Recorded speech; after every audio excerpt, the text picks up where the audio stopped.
Hello. കുട്ടികൾ ഉറക്കം വായിക്കുന്നില്ല, എഴുതി പഠിക്കുന്നില്ല എന്നൊക്കെ പറഞ്ഞ് വഴക്ക് പറയുന്ന പാരന്റ്സ് ആണോ നിങ്ങൾ? എങ്കിൽ നിങ്ങൾക്ക് വേണ്ടിയുള്ളതാണ് ഈ വീഡിയോ. കുട്ടികളെ വഴക്ക് പറയും മുമ്പ് ആദ്യം തന്നെ അവരുടെ ലേണിംഗ് സ്റ്റൈൽ എന്താണെന്നുള്ളത് നമ്മൾ മനസ്സിലാക്കണം. സോ അതിനാദ്യം തന്നെ എന്തൊക്കെയാണ് ലേണിംഗ് സ്റ്റൈൽസ് എന്ന് നമ്മൾ അറിഞ്ഞിരിക്കുകയും വേണം. 4 ഇമ്പോർട്ടന്റ് ലേണിംഗ് സ്റ്റൈൽസിനെ കുറിച്ചാണ് ഈ വീഡിയോയിൽ പറയാൻ പോകുന്നത്.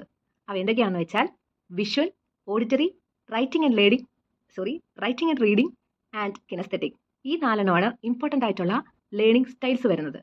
ഇനി ഇത് ഓരോന്നും എന്താണെന്നും എങ്ങനെയാണ് അതിൽ കുട്ടികൾ ലേൺ ചെയ്യുന്നതെന്നും നമുക്ക് നോക്കാം. ആദ്യമായിട്ട് വരുന്നത് വിഷ്വൽ ലേണിംഗ് സ്റ്റൈലാണ്. ഈ പേരിൽ പറയുന്ന പോലെ തന്നെ വിഷ്വൽ ലേണിംഗ് സ്റ്റൈൽ ഫോളോ ചെയ്യുന്ന ആൾക്കാർ കാര്യങ്ങളെ മനസ്സിലാക്കി എടുക്കുന്നത് എന്തെങ്കിലും വിഷ്വൽസിൽ നിന്നായിരിക്കും.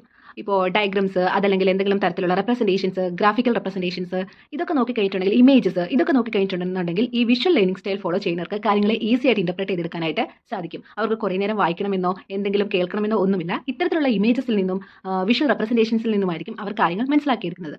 നെക്സ്റ്റ് വൺ ഓഡിറ്ററി ലേണിംഗ് സ്റ്റൈലാണ്. ഈ പേര് സൂചിപ്പിക്കുന്ന പോലെ തന്നെ ഓഡിറ്ററി ലേണിംഗ് സ്റ്റൈൽ ഫോളോ ചെയ്യുന്നവർ കാര്യങ്ങൾ കേട്ട് മനസ്സിലാക്കുകയാണ് ചെയ്യുന്നത്. എന്തെങ്കിലും തരത്തിലുള്ള ഓഡിയോ ക്ലിപ്സ്, അതല്ലെങ്കിൽ ഡിസ്കഷൻസ്, അതല്ലെങ്കിൽ പോഡ്കാസ്റ്റ് ഇതൊക്കെ കേൾക്കാൻ വേണ്ടിയിട്ടും ഇതിൽ നിന്നും കാര്യങ്ങളെ മനസ്സിലാക്കിയെടുക്കാനും മിടുക്കരായിരിക്കും ഇവർ.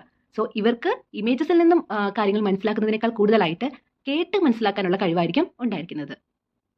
അടുത്തത് റീഡിംഗ് ആൻഡ് റൈറ്റിംഗ് ലേണിംഗ് സ്റ്റൈലാണ്. ഈ മെത്തേഡ് ഫോളോ ചെയ്യുന്നവർ ബുക്ക് വായിച്ച് മനസ്സിലാക്കി അതിൽ നിന്നും നോട്ട്സ് ഒക്കെ പ്രിപ്പയർ ചെയ്ത് കാര്യങ്ങളെ ഉൾക്കൊള്ളുവാനായിരിക്കും ശ്രമിക്കുക. അതിനുള്ള ഒരു എഫേർട്ട് ആയിരിക്കും അവർ കൂടുതലായിട്ടും എടുക്കുന്നത്.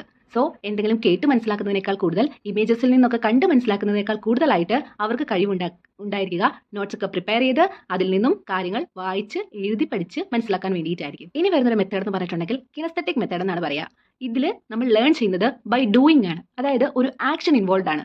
നമ്മൾ ശ്രദ്ധിച്ചിട്ടുണ്ടായിരിക്കും കുറെ കുട്ടികൾ പഠിക്കുന്നത് നടന്നുകൊണ്ടായിരിക്കും അല്ലെ, ഹാൻഡ് മൂവ്മെന്റ്സ് ഒക്കെ യൂസ് ചെയ്തിട്ട് അല്ലെ. അത്തരത്തിൽ പഠിക്കുന്നവർ ഫോളോ ചെയ്യുന്ന ഒരു ലേണിംഗ് സ്റ്റൈലാണ് കിനസ്തെറ്റിക് സ്റ്റൈൽ.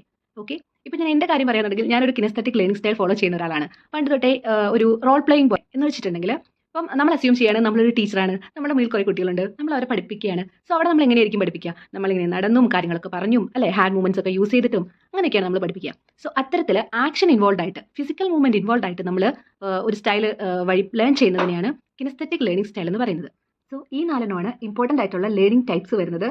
ഇനി തൊട്ട് കുട്ടികളെ വഴക്ക് പറയും മുമ്പ് അവർ ഏത് ലേണിംഗ് സ്റ്റൈലാണ് ഫോളോ ചെയ്യുന്നത് എന്ന് മനസ്സിലാക്കിയിട്ട് വേണം കുട്ടികൾ ഉറക്കം വായിക്കുന്നില്ല, എഴുതി പഠിക്കുന്നില്ല എന്നൊക്കെ പരാതി പറയാൻ. കാരണം വിഷ്വൽ ലേണിംഗ് ഫോളോ ചെയ്യുന്ന ഒരാൾക്ക്, ആ ലേണിംഗ് സ്റ്റൈലുള്ള ഒരാൾക്ക് ഒരുപാട് നേരം വായിക്കണമെന്നില്ല.